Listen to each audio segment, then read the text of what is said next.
Hey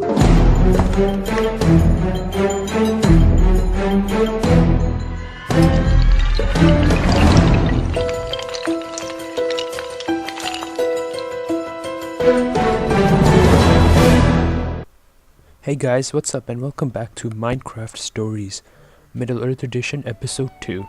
Now it's been a very long time since I posted the last episode and I apologize for that. I'd actually recorded this a while back, but I forgot to record my audio, so I just got too lazy and I finally got to it. But I promise the next episodes will be uploaded much faster because there's a lot of these to go through. So if you remember last time, I kind of told you a bit about the Shire. Not too much, with a really quick summary. And I said, I wouldn't talk much about the Hobbits because I don't want to go into the history of the people. But I changed my mind. And I actually went back to the book Fellowship of the Ring. And in the beginning, Tolkien wrote a bit about the history of the Hobbits. So I decided to read that over again. And, I'll kind of summarize it really quickly for you guys. It won't be a long episode. But I thought we'd start here in the town of Michael Delving. I remember last time I said Michael Delving, so I apologize for that. I don't know why I said that. But yeah, this is a small town of Michael Delving.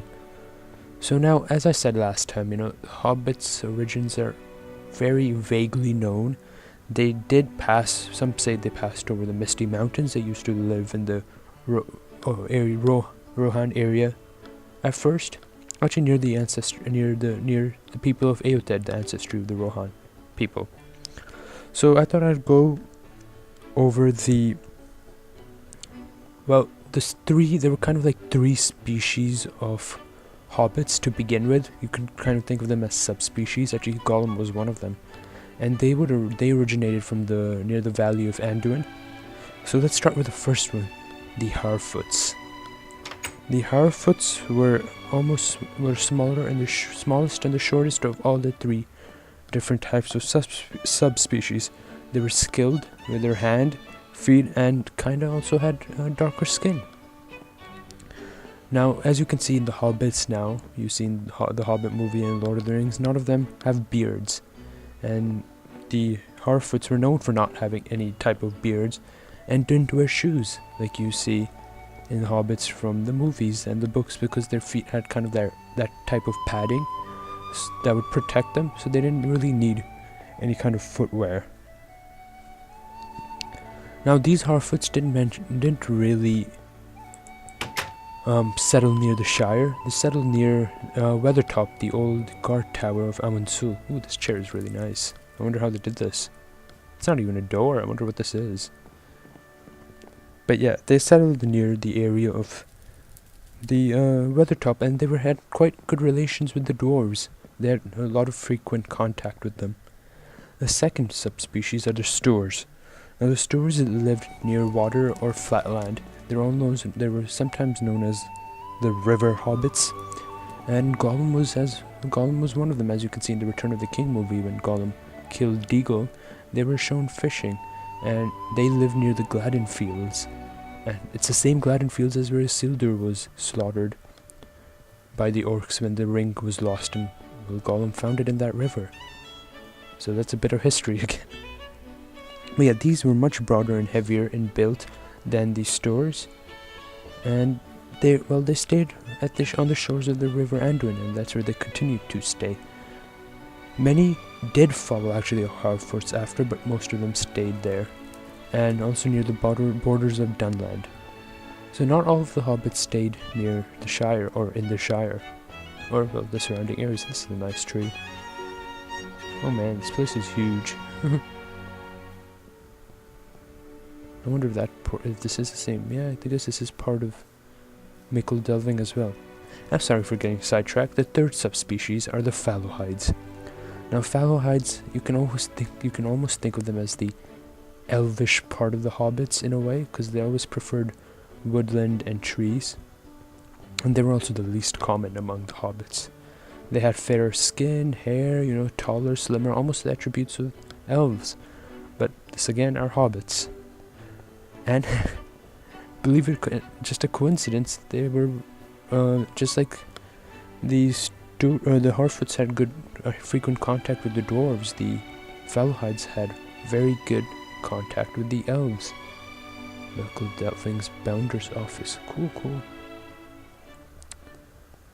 And where did they stay? Well, just like the elves, they were more skilled in language and song than the other subspecies of the hobbits. And they also stayed actually north of Rivendell. That's where they had that frequent contact with the elves. I really like these texture packs. By the way, you can download this off their website. And I will be linking the website to this server in the description below. How to become whitelisted. It's not that difficult. They ask you a few questions on in relation with the lore and the movie, so it's not too bad. Ooh, there's a farming district. Is that way? Well, continuing, I just went over the 3 subspecies, and I have a bit more. Not too much. I guess I'll go over a bit from what I said last time, because I kind of watched that video and I thought I was not very fluid. It was my first one, so I am improving. But let's, again, in around the year of 1050, they most of them took the task of crossing the Misty Mountains. Now, the reasons for this journey into the Shire area is very unknown. Many say that because of Sauron's growing power in the Green Forest, or as Mirkwood people started calling it after.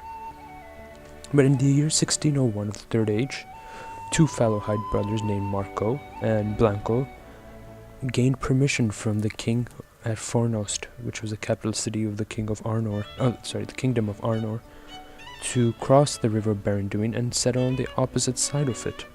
Many hobbits also followed this, and many hobbits followed this and settled in those lands. And now the new land they founded across the river, or across Brandywine, the river Brandywine is where they settled. Across that river is what was called the Shire. So it was basically founded by 2 Fallowhide brothers. Now, obviously, these hobbits did swear an allegiance to the King of Fornost because it was under still the Kingdom of Arnor's area. But as the Kingdom of Arnor broke and Fornost was sent to ruin because of the Witch King, the hobbits decided to select a Thane to kind of see as their authority and almost a military leader. The Thane was named Buka the Marish, and even though he was a Brandybuck, I believe, the lines of the family line of the Thanes did change to the Took family, and Peregrine Took Pippin did become the Thane actually after the War of the Ring. And I think that's all I really wanted to say. I don't think I have anything. I'm just trying to remember. I'm just looking at a few notes I have next to me right now, or in front of me. Yeah. Oh, and just a few things. We are in Mickle Delving, so I think it would be nice to mention that most of the government of the Shire was in Mickle Delving. As you guys saw, I passed by the post office and such. The mayor of the Shire lived in Mickle Delving, not in Hobbiton. And Sam was elected as a mayor of the Shire, I think about for 7 years after the War of the Ring. And I think he lived still in Bag End.